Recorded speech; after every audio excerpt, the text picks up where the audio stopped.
WrestleMania 2, but the world has come to.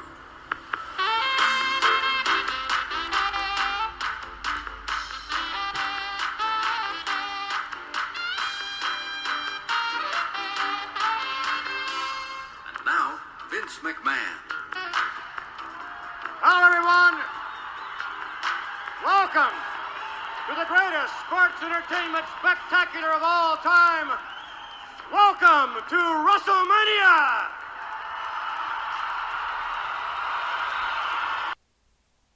Hey guys, welcome.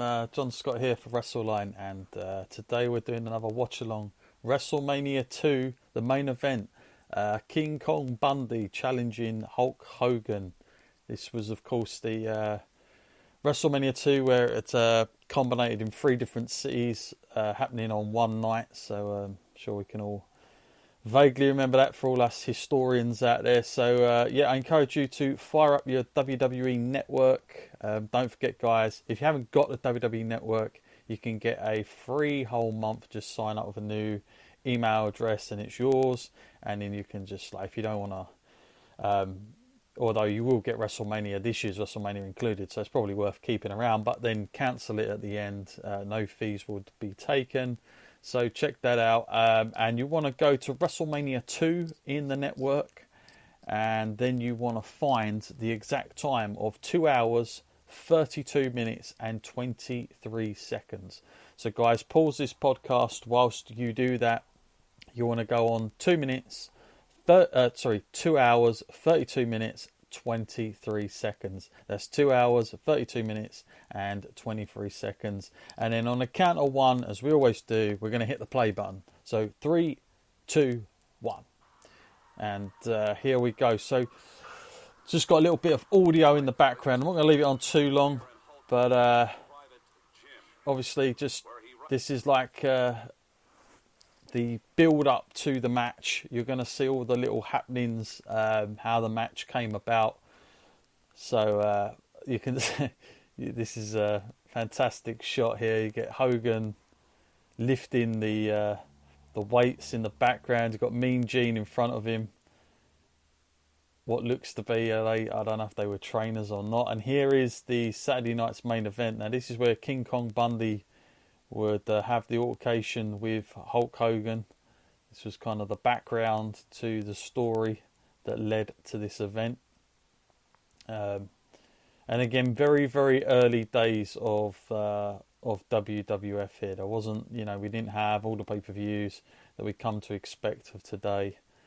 1985, by the way, was the, of course, first WrestleMania, and this happening in 1986.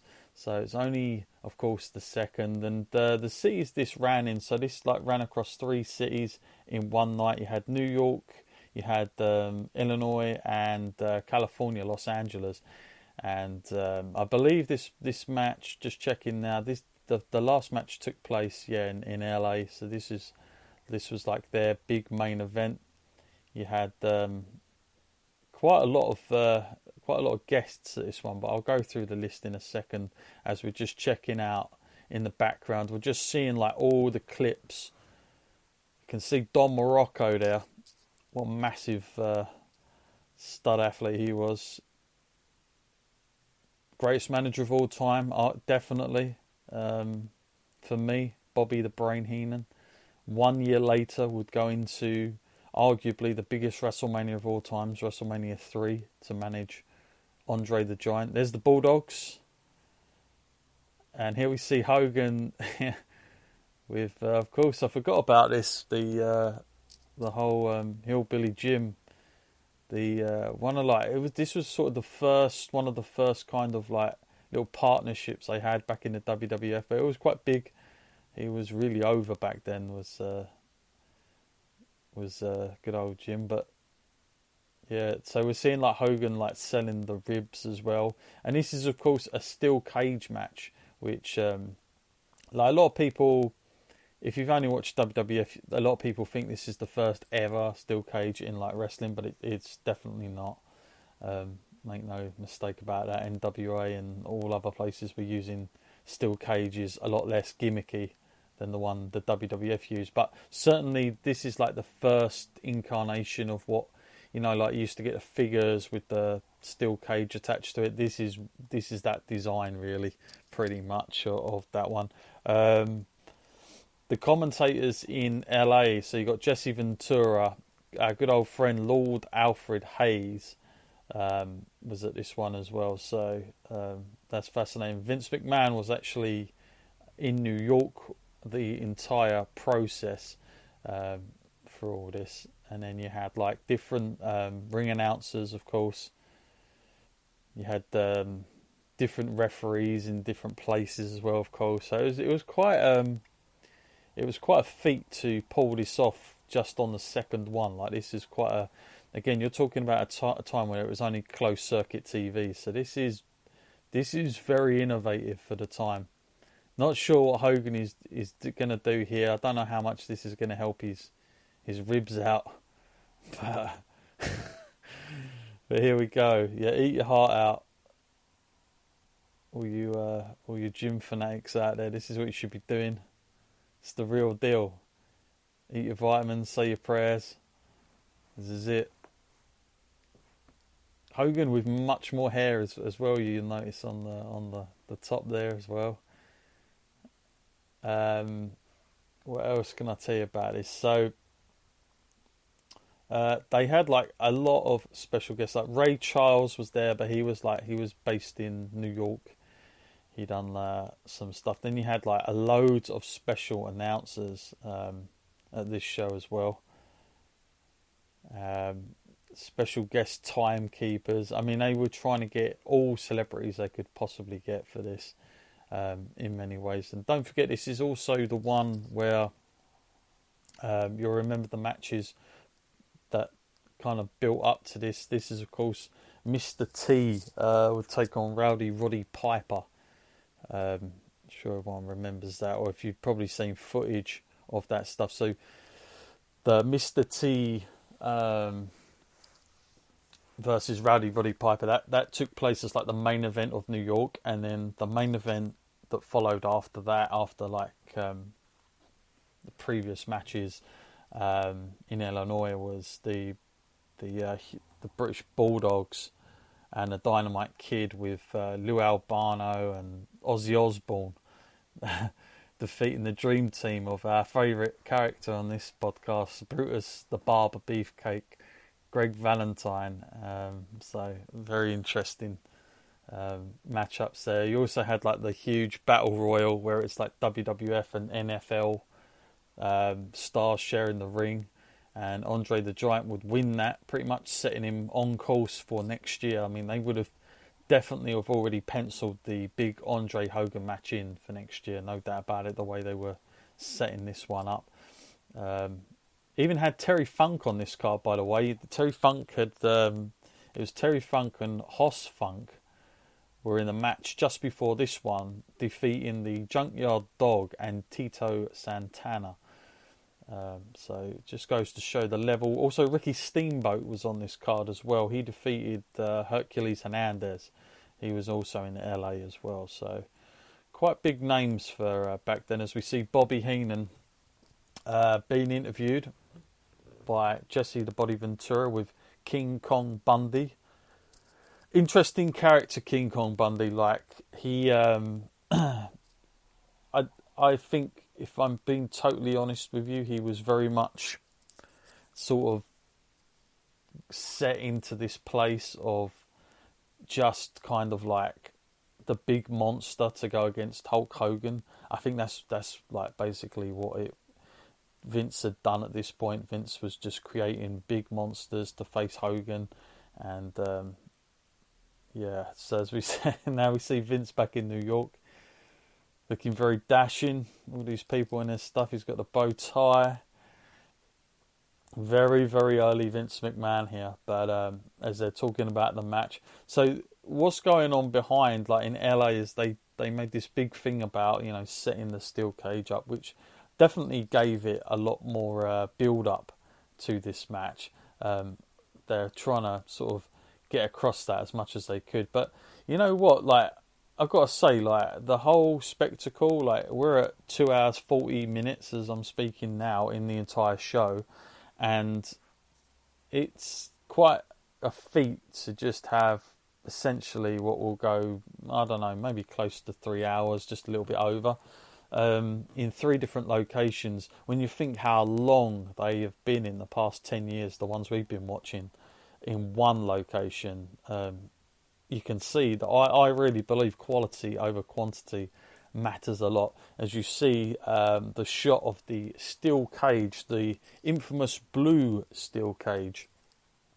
A lot of fans of this design, by the way. Like, people, they always ask for it to sort of come back whenever there's a steel cage match, you know.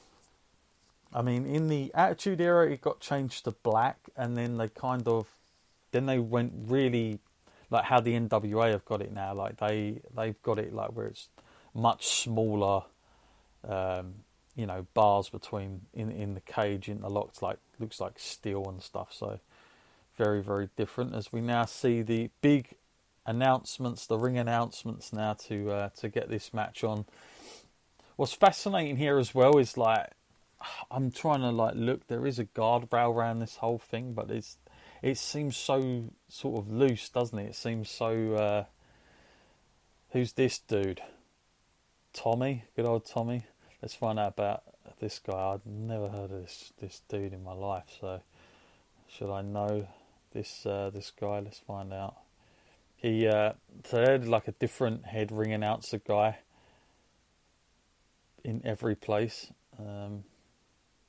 Okay, he's from Major League Baseball. He was a pitcher and a coach and a manager, also known to the Los Angeles Dodgers. So he's, I believe he's still alive now, the age of 92. So good on him. Now we've got another. What's this now? This is. I think they're really. They're really milking this, aren't they? A little bit here.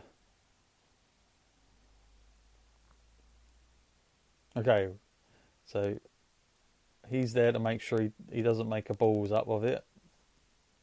He looks like he's just come out of school, literally, and he's wearing his dad's best suit there. We'll see. I don't know too much about all this. And now we've got guest referee as well, Robert Conrad. Again, these names are not, they're certainly not coming in here as people that maybe I should know these people, I don't know. But so this guy, he was a film actor. Just reading up on him now. And mainly, well, I say film actor loosely because it looks like he'd done more television stuff than anything else. Done the Wild Wild West show. It's about the only thing I recognise for all that. But yeah, he's there as well. He's a producer. Stuff of that nature. So he's, I don't know how he got the gig to be referee. But it's a good gig, isn't it? Not bad. And we got like what's fascinating to see as well is that they got like camera people, like that guy who's with the camera who's just walked off there. He looks like he should be in a safari. Like he doesn't belong in like this sort of arena. He's wearing stuff like he's going on a hunt. As we now see King Kong Bundy walk into the ring. Now, very early on, I think Vince understood television a lot better than his competitors, and the fact that he used to get his camera guys to.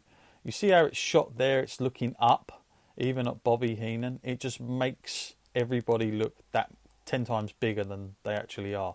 Like, that's not a great shot to put in with what you're trying to get across now, the one we're on now. But here, this is how they stayed with this routine. Like, you'll see, anybody remembers when the Great Khali came out, made his debut, watch how they shoot that. It's exactly the same. So they kept this thing up forever. It's just something he believes in. It is effective, to be fair. and it's the way you should shoot. I've always said that